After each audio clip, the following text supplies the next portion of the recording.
Good morning. Welcome to the Crafty Canary for your tip on Tuesday. Today I want to show you a tip of how to clean spots out of your carpet that I learned from a friend. She had an old homemaking book with lots of tips in it, and she used this to clean spots out of her carpet, and it worked really well, so I wanted to try it too.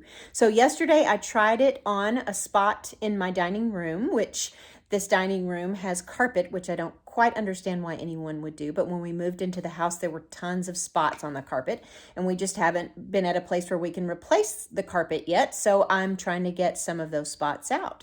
So I tried it on a spot yesterday. Here's a before and after shot of the spot that I cleaned, and it worked really well. I was amazed. And it's with ingredients and things you have in your cupboard at home. So let me show you the spot we're going to work on today, and I'll show you how to mix it up. Here is the spot that we're going to work on today, and I will show you how we mix it up in a spray bottle. My recipe today calls for 2 tablespoons of detergent, 3 tablespoons of white vinegar, and a quart of warm water. And I had a cup of tea about 30 minutes ago, and so the water in my kettle, I made sure to boil plenty, is now warm, not hot. So I'm going to use that as my quart of water and put it into my measuring cup. Make sure I get it nice and even there. And I discovered when putting the tablespoons of vinegar into my spray bottle yesterday that this mouth of the bottle is so small that trying to get the vinegar in there was a little difficult without spilling it. So what I'm going to do, here's a tip within a tip, is I'm going to put my 3 tablespoons of vinegar into my quart of water. Of course, you want to make sure you measure the water first before you put the vinegar into the quart measuring cup so that your water is an accurate measurement. But this also is not terribly scientific, so if you don't have it perfectly a quart, I think we'll be okay.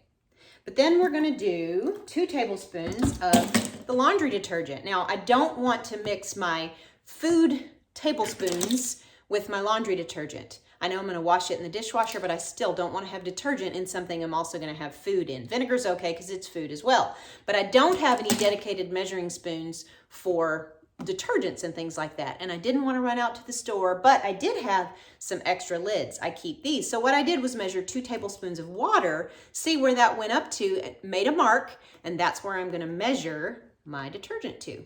And you can use any laundry detergent. The book actually said that Tide was the best. They recommended that, and I would think, doing it with blue would kind of scare me a little bit. It did yesterday. I thought, is this going to make my carpet blue? But it did not. So I think you'd be okay with detergent that has a little color in it, but clear probably would be best. And powder would be okay too, because I imagine when this book was written, probably 60s or 70s, that's mostly what they had was detergent, was powdered detergent rather than liquid like we use now. All right, now I'm going to carefully pour the water and vinegar into my spray bottle and go super slowly because these things tend to go all over the place on me if I get in too much of a hurry. So I got it all mixed up, so let's go into the dining room and get that spot out. Before we do anything else, we need to vacuum this spot really well.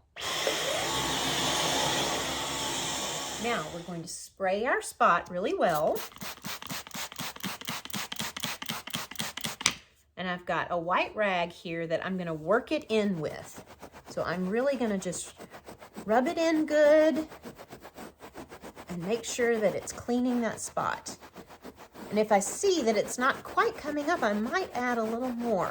But I think maybe we might need a little more. Let's check. Let's check the rag and see how it looks. Oh, you can see the nastiness from that spot. Let's add just a little bit more to a couple spots and work it in.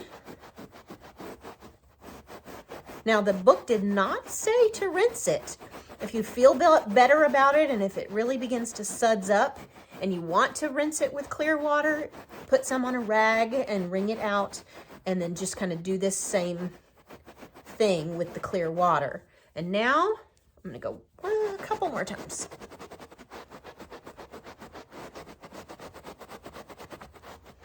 Now we're going to use another rag to blot. We're gonna blot as much of that moisture out as we can. Just blot several times, several ways. And we can already begin to see that it's coming out pretty well. Blot some more. I might go over it a little bit more because this one's a little more stubborn than the one I worked on yesterday. So I'm going to spray just a little more. I don't want to get it too sudsy. And work it in some more. So we're using a little bit of elbow grease here, but it really is working. And it seems to me to be better than any kind of carpet stain remover that you can buy. I've tried those for years and years, and they just do not seem, in my opinion, to work very well and to get these old, really stuck-in stains out. You know, things that were here before you bought the house, or maybe you didn't notice them right after they happened, and so you weren't able to get it up. It just doesn't seem like the store-bought carpet cleaners really are good at getting those out. Okay, so here we go. A little more elbow grease, and then we're going to blot again.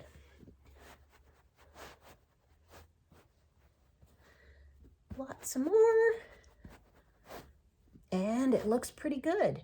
All right, now what I'm going to do is I'm going to put a towel over it. And the book suggested to put a heavy book on it, but I don't want that moisture, even though I got a lot of it out. I don't want it seeping through that towel and getting on any of my books. If I had a book, a heavy book that I didn't care about it getting a little moisture in it, I might use a book. But because I don't, I love my books so much, I'm not going to use a book. I have a basket that has blankets in it, and I'm going to put that right on top. And throughout the day, I will change that towel out. As I take the basket off and see that the moisture has come into the towel, I'll get a fresh, dry one, and I'll do it again and check it. And I'll keep checking it throughout the day, and we'll look at it probably in 4 or 5 hours, see if it's dry, and see how it looks. So we'll see you then. So it's actually the next day, and I've let this dry really well. I've changed out the towel several times. So let's look and see how it looks. Let me move the camera down so you can see. And we'll take off the towel, and it is completely dry. Yeah, it's been long enough that it's really dry. I'm still seeing a little bit of the spotting. It's definitely better than it was, but we still see some spots. I still am going to give this method my approval because I think it does better than store-bought cleaners. And I think if I go back and do this once or twice more, that spot is going to come out completely because it has helped a lot. So let me know if you try this method in the comments and how it works for you. And I hope you enjoyed this, and we'll see you next week. Thanks. Bye.